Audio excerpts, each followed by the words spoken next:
Did the magic work? Yes. Good morning, everyone. Everyone had enough caffeine? Yeah, well, okay, fine. Hopefully I can pep you up a little bit. Of course, I'm working on that myself. And no caffeine in this, there should be. Good morning. As I said, I'm Eli White. I'm currently working, one of the owners of PHP Architect. And I want to talk to you today about looking back at our past, where we started on the web, and using that knowledge of the steps and stages we've gone through to see where we are today and where we're going to be in the future. Okay? So to do this, I'm going to have to take you through a little trip through time. But I want to warn you, there's this problem with time. It's a little wibbly-wobbly. So I'm going to be giving you my point of view of the history of time. This is how I was exposed through the eras of web development. Some of this may not be perfectly chronologically accurate because it's the order I was exposed to things in and the order I know a lot of web developers were exposed to things, even if, for example, a certain technology came out much earlier than when I present it to you. So let's start off before the web existed. As a show of hands, how many people used the internet before the web existed? Ooh, there's a lot. I like that. Okay. Feedback? Okay. So the question is, how were we getting information back then? Well, first of all, we used FTP. There were lots of FTP websites. Of course, FTP was not nearly as easy to use as it is now. Having an FTP connection looked like this, and you were having to remember all of these commands and setting passive mode and determining whether you wanted binary or ASCII transfers. It was not fun. And to find FTP sites and find things out there, you had to use a service called Archie, which was a search engine. It was essentially the Google for FTP. You had to telnet into a server and learn. This is how I learned regular expressions, because Archie ran on regular expressions. And so you had to learn regular expressions to know how to search and to find anything on the web. I remember my first exposure to finding out about FTP. I ended up, interestingly enough, finding a NASA web server, or not web server, sorry, a NASA FTP server, and was able to download photos of the moon. And I will fully admit I felt like a hacker because I was like, oh, there's this great way. All you have to do is enter the word anonymous for the username and it lets you in. Yeah, sad times. So besides FTP, we had Gopher. Gopher, for anyone who isn't quite as familiar, Gopher was really the precursor to the web, but it was basically ordered lists. That's all it was. It was menus of numbers, and you could select a menu item, and eventually some menu item might give you a page full of text. But it was the beginning of having some sort of hyperlinked content. And similarly, if Archie was the search engine for FTP, Veronica was the search engine for Gopher. There is still one Veronica engine running. This was a screen cap from it. I don't know if anyone really uses it. But so at this time, for myself, I was actually a student. I went to WVU. Yeah? No? Okay, fine. And at the time, I was not interested in the web. I was a computer science student, but I spent far too much of my time playing MUDs. For anyone that doesn't know what a MUD is, it was the text version of World of Warcraft. And there were lots of them, and they were free, and they sucked all of your time. I used to work in computer labs, and we had to have a big sign-up of, you know, if you are mudding, if someone needs to do real work, please get up. But the thing about this time is that this pre-web era was really unlocking the future. Okay? These were laying the groundwork. Having FTP, having Gopher were laying the groundwork for us to be able to move forward to get to where we are today. So that takes us to the next era of the web, text only. Okay? And I'm excited to show you this. If anyone's never seen it, this was, in fact, the first website ever. This was CERN's homepage. And you see how lovely it is? It's all monochrome. And you notice that links are not underlined. They have numbers next to them. So you had to type in the number of the link you wanted to visit. And my first exposure to the web was through this kind of interface. And I wasn't very excited about it, actually. It just looked like a less organized Gopher to me. So someone's going to get upset about now because I just said it's text only, okay? And so let me clarify a few things, but let me get a better angry image up for this. Okay, so yes, the very first browser was actually a GUI, okay? The text browser came second. But even though it was a GUI, it was still only text. Okay, it had images, but they weren't inline images. They were only, you could have an image and link off to it and then view the image. But this software only ran on Next machines, which means I never used it, because no one had Next machines. So my first introduction was via the www text-based browser that existed for Linux machines at the time. And my very first website that I ever visited, when someone first showed it to me, MTV. MTV was one of the very earlier adopters. They had a website. I think all I remember it having was like bios of a couple of their VJs and then job announcements to hire programmers to help them work on the website. And the doctor would not have been happy that that was my first choice. So the thing at this point in time is that anyone that was running a web server, developing web pages, there weren't designers, there weren't programmers. This was all a system admin's or a sysops job. Running a web server was like running an FTP server or running a Gopher server. It was something that you told the sysadmin to do, which means the sysadmins were making the pages and coming up with all the information. Okay? There was no real programming happening there. In fact, for a long time, through my history, HTML was considered a programming language. It wasn't this thing that anyone could just go and learn and pick up and everyone should know and editors for it. It was being taught as something that we as programmers needed to learn to know how to program HTML and program the web. My, how things have changed. So this takes us to the next era where we truly get images. And by images now I am talking about inline images. We get NCSA Mosaic, which is now a browser that supports inline images. And this was their homepage at the time, which has exactly one inline image on it. The thing is, at this time, it is still a sysops job to do this. That hasn't changed. Even though there's now some images on there, a system admin is creating the images. So you end up with websites like this. And it showed that sysadmins were still building websites, because this was Novell's homepage. So during this time, we already talked about NCSA Mosaic coming into being, all right? This was also the era of Netscape 0.9 appearing. Feedback. Which then leads us into one of the arguably best eras of the web, the era of Netscape. It wasn't necessarily the longest era, but we have lots of fond memories from this time. So things got a little crazy, all right? Because now we had tables.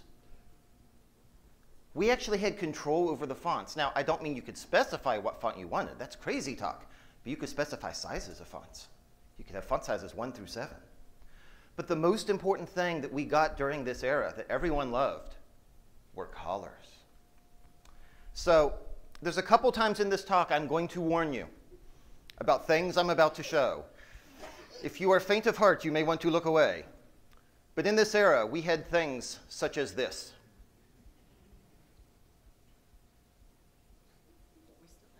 Yes, we do still have these, but I was trying to ignore that fact.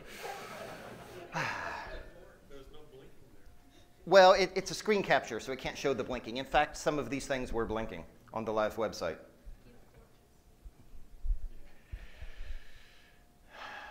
So again, we're still in this era where HTML is still being considered programming, okay? We don't have actual programmers working on this. And there's zero real programming happening, therefore. It's people building HTML pages and static HTML pages. Now, I know someone's going to get upset at this point again. Because officially, yes, I will admit, Netscape 2.0 Beta 3 in 1995 introduced JavaScript. It's been around that long. It sucked back then. You could not do that much, and it did not work that well. And it was only in Netscape, which actually was fine, because who used anything else back then? But yes, it did exist, but it was so limited, very few people used it. It was mainly used for re-implementing blink tags. So for myself, I was actually still in college. I was actually a grad student at this point. And I was working as a systems admin for the Department of Computer Science. As part of that, that was my beginning of getting into the web. Because I really desperately wanted to be a sysadmin as my career. Boy, that went sideways. Because what happened was, the very first thing that happened was I was given a task of, hey, there's this new web thing. I'm like, yeah, I've heard of it. We need to run a web server and put something up. So I went, okay. At the time, we weren't using Apache. We were using Netscape Enterprise Web Server, for any of those that remember that. And so I had to install it and configure it and set a bunch of stuff, and that took a long time because it was a very complicated web server. And I built this web page. Yes, it uses frames. Don't judge me.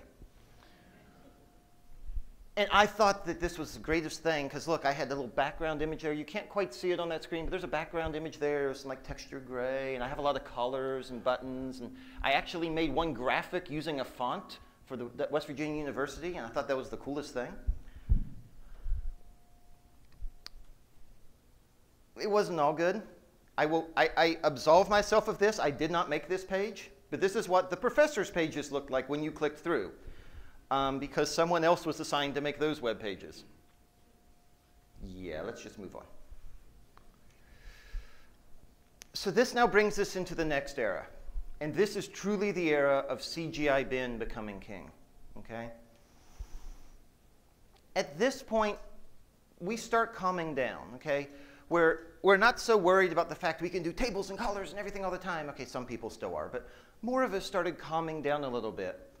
And the more important thing is we got designers involved. Now the web was starting to get to where designers were starting to come into play and real programming began to happen. And so you start to see websites that look like this. Obviously, a designer had hand in this because a programmer wouldn't have done all that. That's a lot of work. That's harder.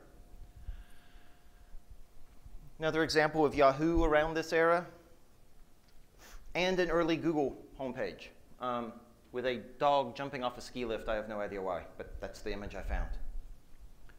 So one of the big things you may have noticed about all of these screenshots at this point is we had forms. And this was a huge addition to the web at this point, and this is where real programming came in, because we were able to now interact with our users. We were able to get information from them. So at the time, I was working for NASA on a project called the Observatorium. And this is what websites look like there. Very basic, very bare bones. There was a designer involved to make all those cool graphics, but the basic layout was still being handled by a programmer at the time. But the most important thing about this website was this little tiny link in the bottom that you probably can't read that says, please sign our guest book. We could get information from our users. And this is what the guest book looked like.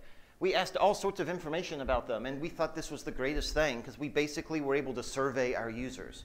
And we could realize we had users. It wasn't just one guy that kept clicking the page.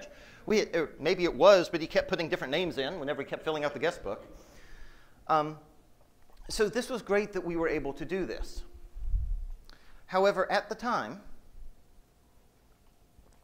writing CGI bin scripts was kind of painful because we were doing it in C. And anyone who's written some code, you know that you write the page and you have the form submission and you test it against your code and something's wrong. So you have to fix a little bug and run it again. Fix a little bug, run it again, fix it. When you had to compile the code every single time you did that, and on the machines of the day, compiling even a simple CGI bin script would take 15 minutes, it was painful. We got lots of time to browse the web and look at other websites while it was compiling. So the next thing that happened was we found our savior. We found Perl. Perl now was an interpreted language. It was built to handle all the form submissions a fair bit better than trying to use C to do that. And it was very easy to iterate. I will also say that at this time, although I was not involved with it, PHP-FI came out. Yes, PHP came out that long ago. But this was when it was Rasmus and a few other folks.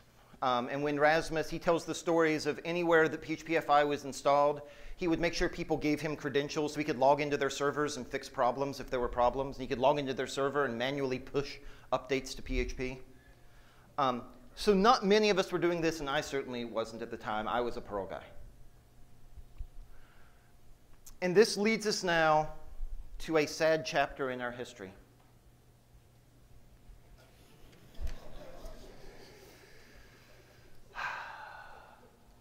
So before I talked about things getting crazy, now they really got crazy.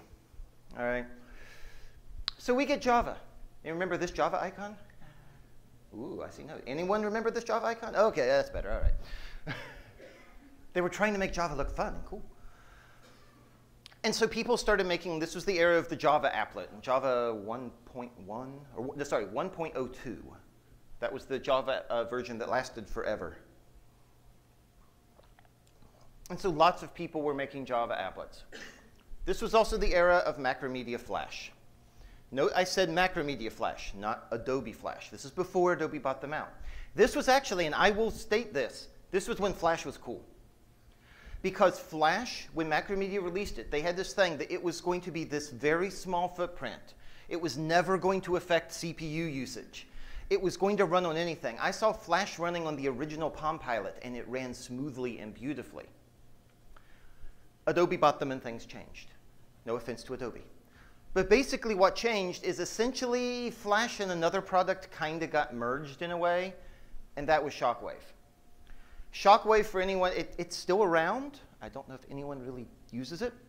But Shockwave was actually software originally written for creating interactive CDs. And this also was the era of interactive CDs, when you would make this whole application with crazy colors and moving things, and you'd burn it to a CD and send it off to someone. And Macromedia wrote a plugin to allow those to run on the web as well. And it was very buggy, and it was huge, and it brought down machines, and sounds a lot like Flash today. So you would end up with a lot of websites that looked like this, kind of. This, again, was when I was at the Observatorium. And, a very simple website with a Java applet in the middle, which, if it wasn't for the fact that I got this off of Web Archive and the fact that currently Java has a security flaw and therefore won't run in your browser, which I just thought was hilarious, so used it in the screenshot, you might have seen a little application there.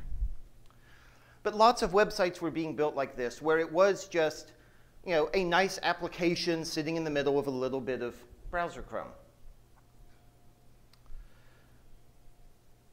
But now is going to be one of the second warnings. Things got very bad in the era of Java and Flash and Shockwave as well. Because we got people making websites like this. This was a German website for some corporation. That is the name of their company bouncing across the top. This is the navigation for that website. Yes, I downloaded this from webpages.thatsuck.com. It's a great website. Endless fun to go there. And this is how you had to navigate. You had to kind of make the ball move to the front of the one you wanted to go to.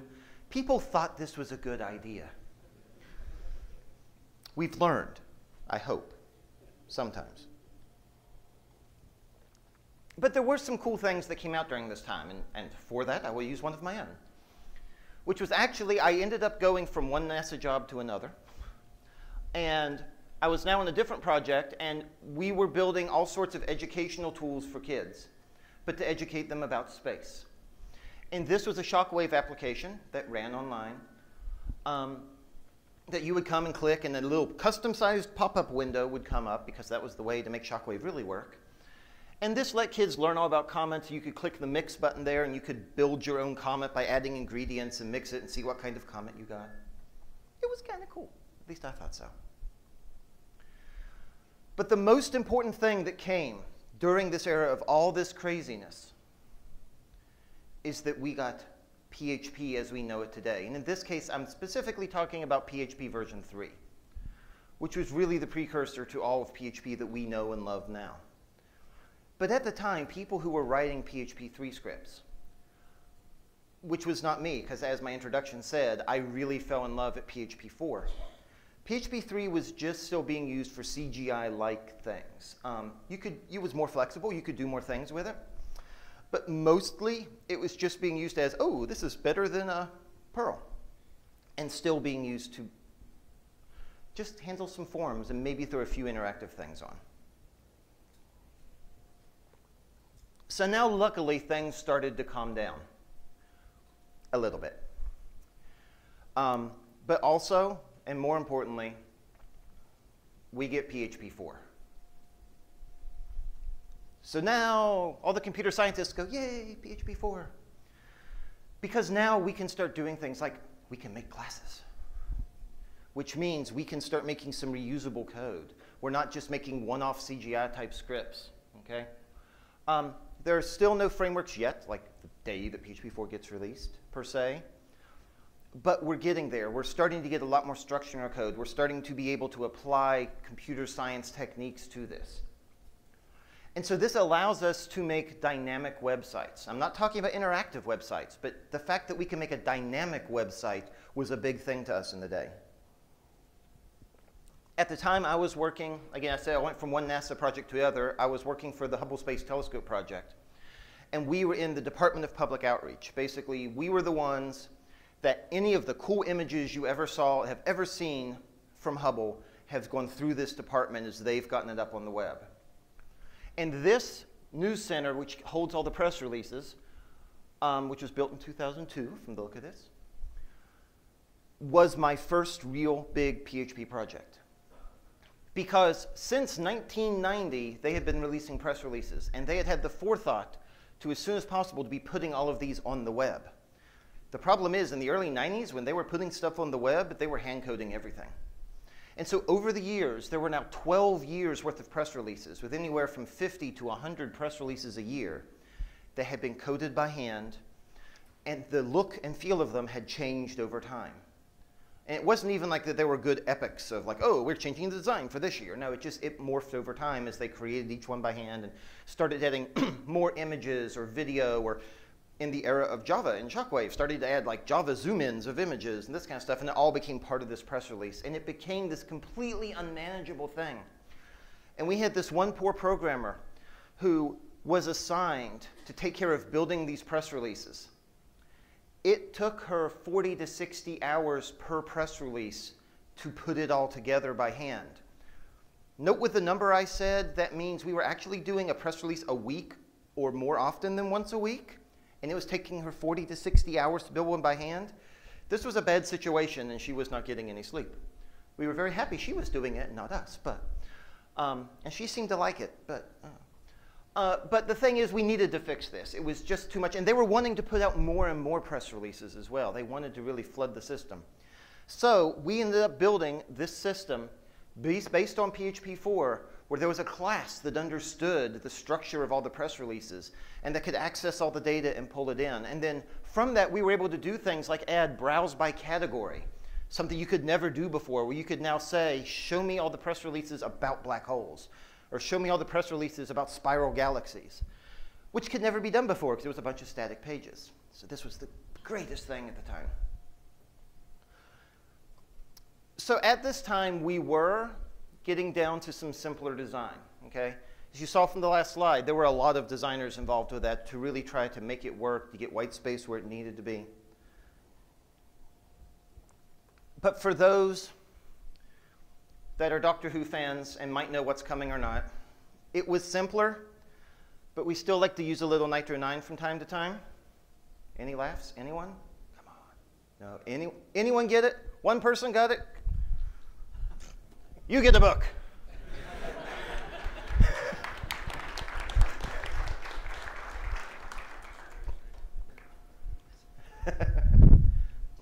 So we still like to get a little crazy now and then. And the type of craziness I'm talking about now is JavaScript. JavaScript started to really come into usage at this point, and specifically I'm speaking about JavaScript being used as a Flash replacement. Because we still didn't know we could do really cool stuff with JavaScript. We were just trying to go, oh, Flash is now getting bad, so let's use JavaScript to do the exact same things. That sounds like a good plan. And a lot of this was fueled and enabled by Macromedia Dreamweaver. Because this was before JavaScript frameworks really existed. And so if you wanted to try to do something even as simple as having an image roll over to a different image when you put your mouse over it, try get that working in every single browser before there's any standards for JavaScript in the first place. It was horrible. Dreamweaver became, at least where I was at Hubble, our salvation. Because not only could designers now in Dreamweaver make those interactions happen, they could click and say, oh, hey, if someone clicks here, I want this to appear here, and I want this to happen and that. They could do that visually in Dreamweaver. It worked. And Dreamweaver would inject its own library of JavaScript code that worked in all browsers. And it was this glorious thing, because as programmers, we didn't have to worry about JavaScript. I can go back to writing PHP. And so we ended up with some websites such as this. This is also when I was at Hubble. And again, we're trying to educate kids. This now is a very similar to that Shockwave application that we had built. But now this is all JavaScript. Not that I have this live so you can look at it, but if you rolled over the different buttons, that choose a section area would have different text that would appear. And as you went through it, different things would move and change. And we thought it was really cool. So now we begin to move into really what becomes the modern era of PHP development. And we're now talking about MVC design, MVC paradigm. At this point, we truly see the rise of the PHP frameworks. And there's a number of them that come around during PHP 4. We've got Cake, Seagull, CodeIgniter, QCodo, Prada, Symfony, Zim Framework. You may recognize a few of these because they're still around. Some of them aren't. You can still download it, I think, all of them up here. But I've not heard of anyone using Seagull in forever, or QCodo, although QCodo was cool. But because we started getting these frameworks that allowed us to now put structure behind the code, whether you liked them or not, and I've been on both sides of that fence in my life, it allowed for far more complicated websites.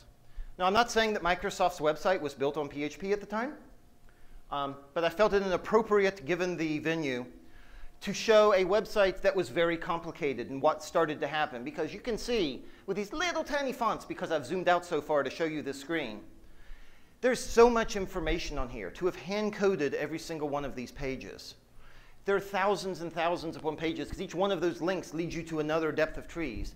To have tried to go in and hand-coded everything there would have just been so painful. It wouldn't have happened.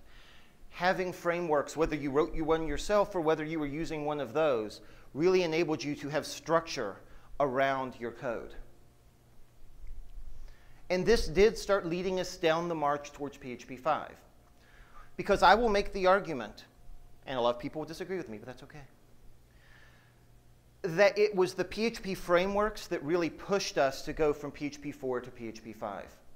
Because with the frameworks, two things happened. One is there was more real computer science type programming happening, not only in building the frameworks, but in specifically all the new things that you can do now that you have the frameworks. The more advanced programming that was done, the more lacking we saw certain features in PHP. And so the more people wanted those features to appear, the more we wanted parity with other languages in language features. Now, of course, as we move towards this, this also brought some fun stuff at the same time. And PHP started getting a lot of correlations. You would have people saying that because of how PHP grew organically, that it was this wonderful tool that has no real good use, like the double-clawed hammer. And yes, because of how PHP grew organically, it was a little odd, and it's getting cleaned up. But the fact is, because we grew organically, and because of where we started, we have this great ability, which, as far as I know, this was coined by the person who's going to be your closing keynote here, Terry Che, that PHP is like a ball of nails. You take any project, you throw PHP at it, and it sticks. You can fix anything with PHP. Is it the best language for fixing that? Maybe, maybe not, but you can do it. It will handle it. I believe it was Rasmus who recently was talking and talked about how one of the greatest benefits of PHP is it's one of the few languages that can truly take you from hello world to Facebook. So many other languages have a much steeper learning curve at the beginning, or are very easy at the beginning and drop off at the end. But PHP can take you the full gambit. We also started having something else appear at this time. Now that we're starting to have more control over our code on the back end, and we're starting to get much more programmatic about it. Now we can start doing some interesting stuff on the front end. Now, I'm not talking about that Ajax. I'm talking about this one. The very unfortunately named an acronym because no one uses XML anymore, which is a good thing. Anyway. But the use of Ajax around this time really was powered by a couple things. One of these was the prototype library, which now made it easy to do the asynchronous calls across browsers without you having to worry about it. You could simply make a call, and it worked. And with that came the Scriptaculous framework, which is built on prototype and worked well to now give us a lot of those Flash-like features back, but in a good way, and making them very easy and lightweight to use. This now enabled us to start moving down the era of web applications. All right. This was the first real web application that I worked on. I was programmer number 2 at dig.com back when Dig was cool. But this was Dig version 3. Even up to Dig version 2, there was no Ajax. If you wanted to dig something, you clicked a link, and it did a post to a new page, and the whole page refreshed. It was right when I came on at Dig, we ended up releasing Dig version 3, and it suddenly had Ajax, and it felt like a real application. Now, all that we were using it for was that you could click the Dig button, and your Dig got registered, and the number moved up by 1. And I believe also, but I'm not sure if it was immediately, but you could now comment without the page refreshing. You could comment on it, and your comment would just magically appear without the page reloading. Those are the only 2 things it was used for, but those were enough to now start to give you a feeling that you were using an application, and not this disconnected website feeling where every time you click a link, you have to wait, at the time, because we didn't have good internet, a long time for the next page to load each time. And this started us down the road to another era. And this is the era of JavaScript as a core integral part of your website.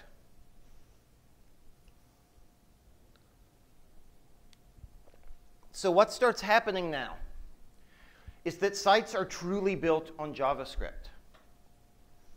And there's a thin web service layer beneath it. What really happens here is that PHP has now gotten so good, and other programming languages, will be fair, maybe. But it's gotten so good that it's easy to write the back-end part. Okay? You can very easily, especially if you use a framework, you can very easily throw together the back end of a website and access a database and save and read data back. And now you can start putting everything out on the front end and letting JavaScript handle all the display. And for example, this leads to what's, I don't even think arguably, the king of the applications that first blew us all away when it came out, which was Gmail.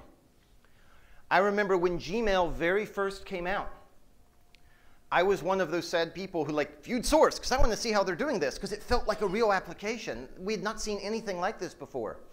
And you viewed source and immediately you ran screaming because you saw the JavaScript files and there were like 1 million lines of JavaScript code and that was with them compressed.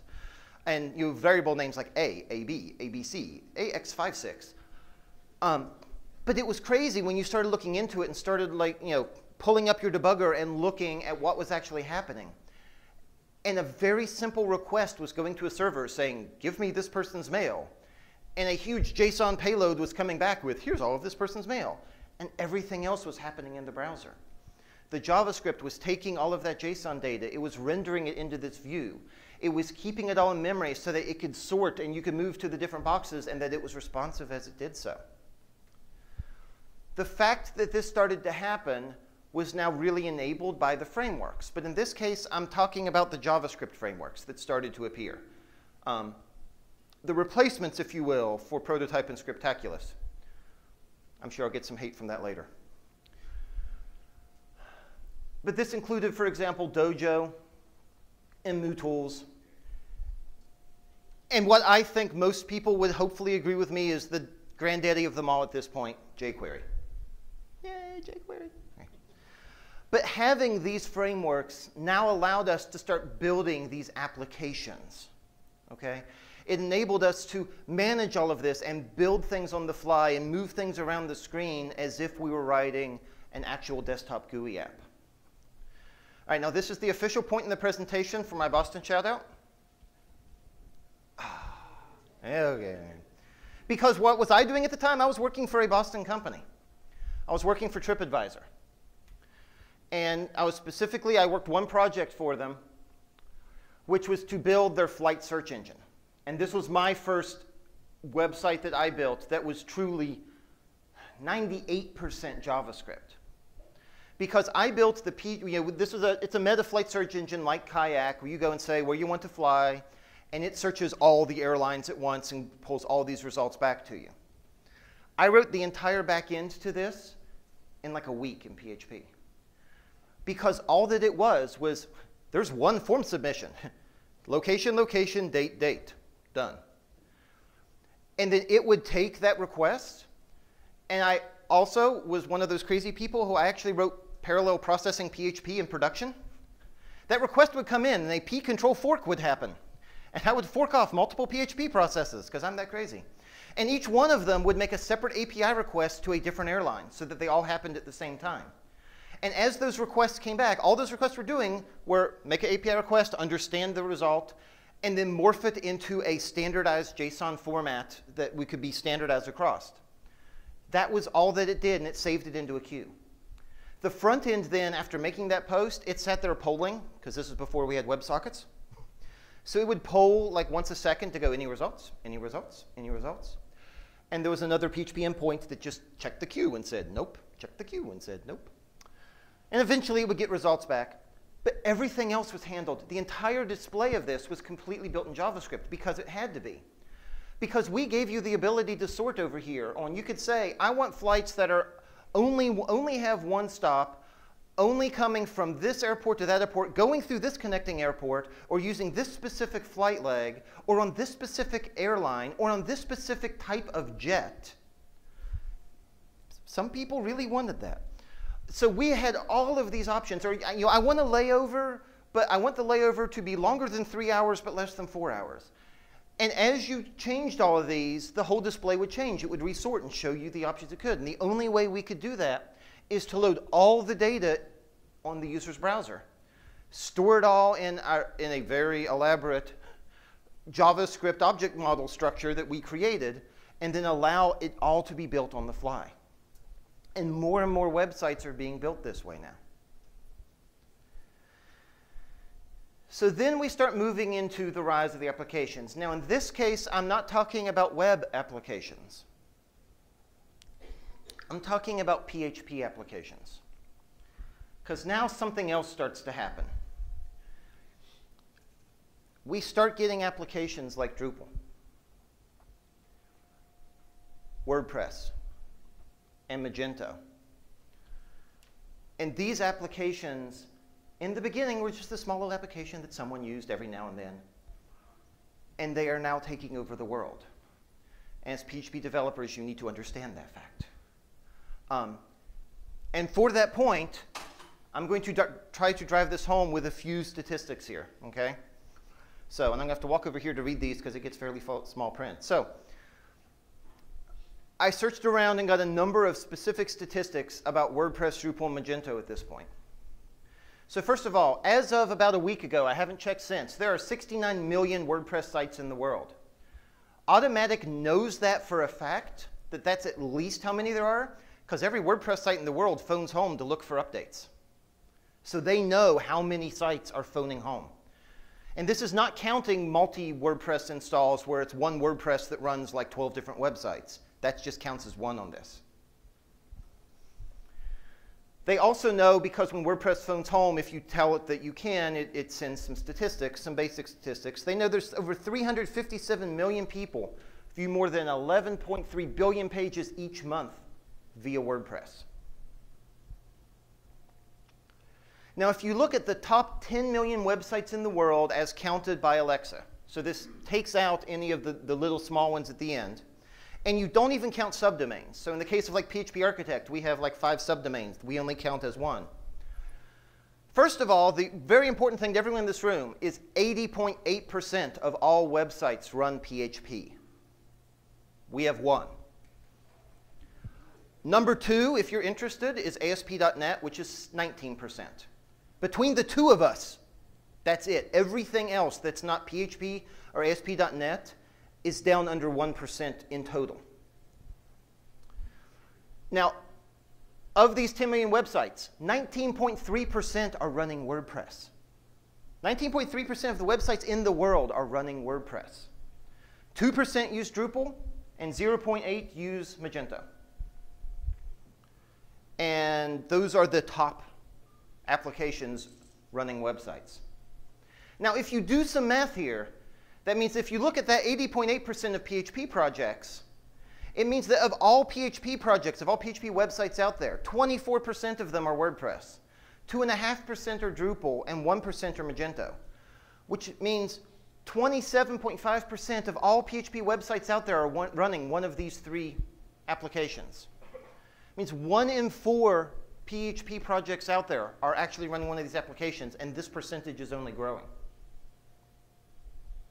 And it's actually estimated instead of 19.3%, but that more like 25% of all websites run WordPress. And that's because that original stat, like I said, it only looked at the top 10 million websites by traffic. And as all of us know, there are a ton of websites, I think it's called most of our blogs, that aren't in the top 10 million, but that we're running WordPress on. So there's a lot of low traffic websites out there that are running WordPress. Okay? So these applications are here, and they are growing, and they are, I was going to say they are taking over the world, but they're already there, especially WordPress from all of these stats. So this now leads us into the next era. We're now going to talk a little bit about cloud and web services. All right? And when I'm talking about this, I'm really talking about the idea of outsourcing everything. But I'm not talking about outsourcing the actual development of your code and about your programmers. What I'm talking about is the code and operations. I'm talking about using web services to do something you would have written your own custom software for instead. I'm talking about getting applications hosted and having all of your operations taken care of on the web instead of having a physical room full of computers. All right? And this has really been enabled by a number of websites. There's a million of these, but I'm just throwing up a few of my favorites. Because you've got like SurveyMonkey and MailChimp. You know, with SurveyMonkey existing, and other websites like it, not that I'm promoting them, why would you ever write survey software yourself on your website? Because you can, via a very simple call to SurveyMonkey, have a survey. And not only that, but if you were going to write some survey software yourself, are you going to build this deep analytics engine and all these other things behind it that allow you to really search and to have a helper tool that when you start writing your questions, it suggests, actually, we've seen that question asked before, and a better way to ask it is this way. And you're not going to build all that. SurveyMonkey has, and it's cheap to use. If you're going to be running a mailing list, why would you manage all that and manage the subscription and unsubscription, all that yourself when you can let MailChimp do it? And they have a very simple to use API that allows that to work. You can use Twitter and LinkedIn and Facebook to pull in live feed and live news and all this information onto your website instead of going and trying to scrape that and fill it in yourself. You can use Google Analytics to see how your website's doing. You can integrate with Gmail for how your website works. You can host everything on Amazon Web Services. You can put your files in simple S3. You can handle transactional emails via simple email service. You can use their queue software if you need to do any queuing. Even if you're not hosted on Amazon, you could use their queue software to just manage a simple queue without having to go and install RabbitMQ or something like that and maintain it. And you can use GitHub to host all of your code and to host your issue tracking and all that. So there's so much that you can do now via web services. And my example of that was the last startup that I was at, which was Mojo Live, which basically, the short version is trying to be LinkedIn killer. But the fact is, Mojo Live was built by combining all of these different web services, then adding our own unique bit onto them. So we were able to read in your work history from either LinkedIn or Facebook. We were able to find friends by having you connect with Twitter or Facebook and to see other people and find your coworkers. We were able to take surveys via SurveyMonkey. We were able to manage a mailing list via MailChimp. We were able to get statistics via Clicky. There was a million other web services that we were all integrated with. We actually made money via integrating with Amazon's API to do automatic book recommendations. And when someone would say, I just read this book, we could make the link go to Amazon, and we would get a very small percentage if someone actually clicked the link and bought the book. And all of that was only possible because we were able to pull that together and then focus on what was important to us, which was our unique selling point for our product, without having to build all these other things around it first. So now I want to bring us to today. For those that don't know, this is the new Doctor Who. It was just announced a few weeks ago, as well as the future. So one of the main things, we already talked about this, we just talked about this, but the use of web services is growing. That's not going to stop, all right? There is far less not invented here syndrome going on. People are being much more apt to, I'll just host my code on GitHub, why should I run my own Git repo? I'll just use SurveyMonkey to run a survey, why should I write that software myself? With the continual invention of new and new web services, it means that we as programmers are able to rapidly piece together a website from existing services. And like I said, from that point, focus on the unique aspects that makes your business, your company, what it is, and to get rid of all those other distractions. The other thing is that JavaScript is here to stay. This is my third conference in a row. The other two conferences I was just at were both polyglot conferences where they weren't PHP. They had .NET and PHP and Python and Ruby and all sorts of folks at them. And the one most interesting thing that I found when talking with everyone, given you didn't know what people wrote code in, you'd walk up and you'd introduce, you'd be talking, and then a normal question that came up in every conversation is, oh, and what language do you use? To a T, every single person, whatever they answered, if they were like, oh, .NET, you could wait for a count of 2. Oh, and JavaScript. Everybody does JavaScript. JavaScript truly is the language of the web at this point. It doesn't matter, I mean, in that sense, with 80.8% running PHP, I guarantee you it's 99.9 running JavaScript. Because every website has JavaScript. You can't really build, you could build a website with no JavaScript now, but no one's going to come to it. Every website needs interactivity, and you're using JavaScript to do that. So if you do not know JavaScript well or know JavaScript at all, go out and learn it. You need to get very familiar with it because more and more you're going to be building applications where the bulk of what you're building is actually JavaScript because the PHP part is easy now, and that's a cool thing. The other thing that you really need to do, and we talked about this, is embrace the apps. And again, I'm talking about these three. Especially, again, just from looking at those statistics, WordPress. If you are a PHP developer and are not familiar with how WordPress works, whether or not you really like it, whether you look at the code base and think it's an awesome code base or not, it's grown organically just like PHP has. It has a lot of flaws, just like PHP has.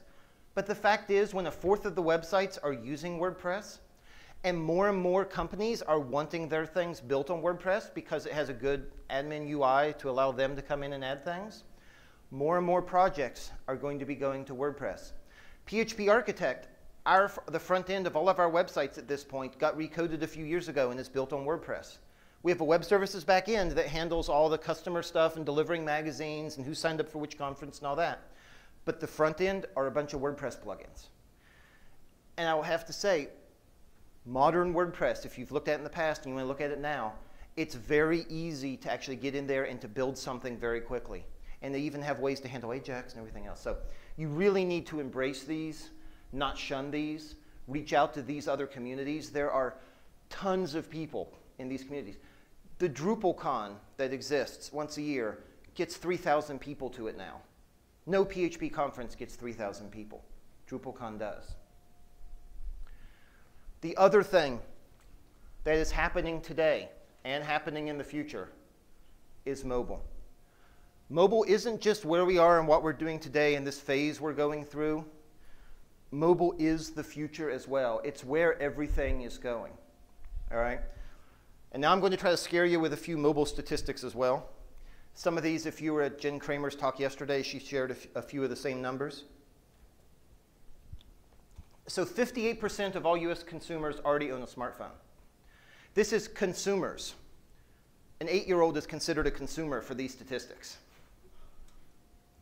Okay? Over 1.2 billion people access the web from their mobile device. Global mobile traffic now accounts for 15% of all internet traffic. 4 out of 5 consumers use their smartphones when shopping. People are now doing, there's now a term for it. It's called showrooming. When you go and you walk into Best Buy and you sit there and go, that's cheaper on Amazon, and you click buy and you walk back out. Come on, admit it. Who else has done it? I know, yeah. And actually, on that note, 60% of mobile shoppers are using their smartphones while in the store, and 50% are using them on their way to the store. So you're on the way driving to the store, and you're looking up the prices at different stores to see which one. Your wife's driving, you're sitting there going, oh, wait, no, go over here. CompUSA has it cheaper. Exactly. So 90% of people are moving between devices to accomplish a goal. And this is talking with any devices, so smartphones, PCs, tablets, TV. And I know I've done this many a time. When I'm sitting there on my computer doing something, but then I want to look something up quickly and I grab my phone because there's a better app that makes it easier for me to I need to quickly look at my finances on Mint. Instead of logging onto the Mint website, I can pick up my phone, click the button, and oh, okay, that's how it is. People are moving back and forth, or people are starting to research a decision on their phone. So send yourself an email about this when you get back home and you pull up your tablet and work on it, or you pull up your desk and work at it. People are switching back and forth between devices all the time. Almost 500 million tablets will ship in 2013 and 2014 alone. 500 million. And if you do any sort of email marketing, 25.9% of all emails are opened on mobile phones, and a little over 10% are opened on tablets. More and more people are reading their email on their phone. And so if you're sending out emails, you must make sure and design the email to be responsive for the phone, or to make sure it just looks good on the phone. And I just love this statistic. 75% of Americans bring their phones to the bathroom. I want to know how they surveyed that. But I'm guilty as well, so I am part of the statistic. And the last thing is that by the end of 2013, there will be more mobile devices on Earth than people. And I know that's because most of us around here probably have 2 or 3 or 4 or 5. So what's happening here is that there is this trend that has been happening over time. This trend is that we are taking one big computer, all right? This started back with mainframes. It used to be there was a mainframe and no one could own a computer because there was a big mainframe and everyone had to share time on it. And then, oh, it's now desktops and everyone can have their own desktop, their own PC. And now we've moved down to laptops. But even that's starting to go away. We're taking one big computer and this idea that you own a computer and this is my computer and you take it around everywhere with you. And we're turning it into lots and lots of smaller ones.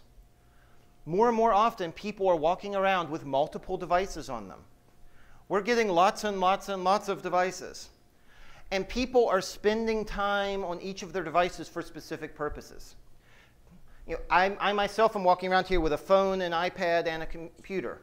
And I'll be using the computer to run the display. I'll be sitting in a session, and I'll pull up my iPad to take some notes. I'll pull up my phone to check the email real quick. More and more often, we are breaking the computers up and using them for specific purposes. So what this means is that it's more important than ever for you to be responsive, to use responsive design, because people are going to be coming to your website on any number of different devices. Any application you build is going to be used on any number of different devices. But what I'm going to say here is that it's most important not to just be responsive, but to be agnostic. Don't just be responsive, because a lot of responsive design tends to lead down to, I'm developing this to look good on an iPad, an iPhone, and a desktop. And you're putting in specific breakpoints based upon that, and you're hoping it works on everything. But the fact is, so many more devices are out there now, so many more devices are coming. You can't really focus on making your website exactly good for a few certain devices. You need to make your website not care what device is using it. You need to make your website look the best it can at all times, because you don't know what people are accessing it with today. You don't know what they're going to access it with in the future. And the part that I, having been in this for so long, love about this is that we've truly come full circle. Because in the beginning of the web, when HTML and the HTTP protocol were first invented, one of its biggest goals was that it was going to be this universal language. That it didn't matter what machine someone was using, you would be able to go and view this no matter what. Granted, it was text at the time, and that was easy. And we've been on this curve ever since, where we've gone much higher design and much higher interactivity and gotten to where, oh wait, this site runs best in IE. And now we're coming back down off of that, realizing we need to support more and more things. And the fact that mobile devices are proliferating means that we have to do that. And part of that is that there are going to be new devices and new horizons coming. Some things we can predict, some we can't. Google Glass is here. In fact, it's sitting on the stairs right back there. People are going to be viewing your website using devices such as this. Your website will need to work. Eventually, Apple might release their iWatch. Who knows? Someone may be having to browse your website on a watch. And who knows where the future is going to bring? Maybe we're all going to get corneal implants, and people will just be browsing based on the software that's been installed in them. And software updates are going to be horrible at that point. But the fact of the matter is you don't know what's going to come next, but you need to be ready for it. Now, I'm going to say you can't really future-proof. Future-proof is a bad term, because you can't really design something for the future, because you don't really know what the future is going to bring. But you can design yourself to be flexible and to be able to handle whatever the future does bring to you. And so there's one last topic I want to touch you with on this, is that when you're talking about the future here, okay, and we're talking about lots of smaller devices and people using different devices for different purposes, we're talking about the idea of pushing content to people. But we're not talking about the old days, 5-7 years ago, when push data was all going to be the rage and fell through within a few weeks. Because then it was, we're going to push all the data to everyone all the time. And nobody wants that. It's information overload. You need to push specific content to people, specifically to those that need it when they need it. All right? And that's the future where everything's going. It's not someone's going to come to your website and browse looking for that little piece of information. All right? They want the information they need to come to them as they need it. Even better is for it to come to them before they knew they needed it. And that gets kind of freaky. And I'm actually going to tell you a quick story about that, because, again, we're talking about pushing data smartly. There has to be logic behind it that knows when and where it's going to go. And one of my favorite examples of this is TripIt. If there's anyone in the room that doesn't use TripIt, go start using it now. It's amazing. So TripIt, if you're not familiar, it's a website. All it does is help you organize your travel. It tracks your flights and your hotel reservations for you. Whenever you get something, you can forward the email to them. They parse the email out and figure out everything and store it for you. And then there is an iPhone and Android, et cetera, app where you can browse your travel plans and see what's coming up next and all that. But the thing about TripIt is it goes beyond that. Because it knows your travel plans, because it's integrated with all these web services, it knows you need to know data before you need to know it. So for example, as I've been flying around, when I was flying into the last conference I was at, I had a connection to make. I land on the ground, and of course the second the wheels touch the ground, what does every geek do? You reach in, you pull out your phone, you turn airplane mode off, and because you've been without internet for an hour. And the second my phone gets a connection, instantly I have a push message from TripIt going, welcome to Chicago. You have landed. The gate you're going to be at is this gate. Your connection is from this gate. It's on time. Here's where it is. If you need a map of the airport, click here and we'll give you a map. I didn't have to listen to the stewardess going through the spiel about if you're connecting in this one, go here. This one. And I've learned not to listen to that spiel because it's often wrong. What TripIt told me is right. And what gets better is my next flight, my flight that went out after I got on my connecting flight, I got on the plane, I was waiting for it to take off, and the plane broke. If anyone knows me, I have a horrible travel curse. I hope you are never on the same plane with me. It has become infamous. But yes, the plane broke. We had to deplane because they were telling us they were going to have to get us a new plane. It was that broke. So I'm sitting there going, okay, this is going to take a while. My wife's trying to meet me at the other end. How do I know how this is going to plan out? I get up, we're all deplaning. And while I am still on the plane walking off, my phone buzzes. It's TripIt going, hey, your flight's been delayed. It was like 5:45 at the time. Your flight will now leave at 6:42. I was like, oh, cool. I know. I have like an hour to kill. I can go sit down. I can let my wife know how long I'll be delayed. This will be great. I walk out and I sit down in the waiting area and I pull up my laptop and I'm doing some work.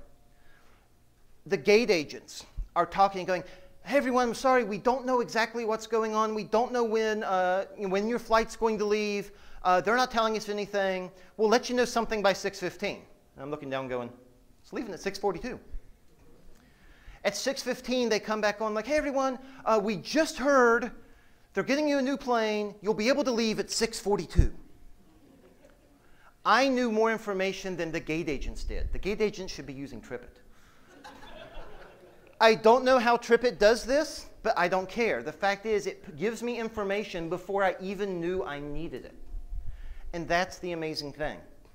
So the thing that I want to leave you with here, because I've been talking for a while, is all of this together with the mobile work, with the JavaScript work, with everything that we're doing.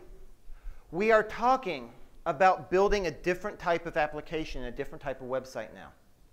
We are talking about building much smaller, single-purpose apps that do one thing and do it well.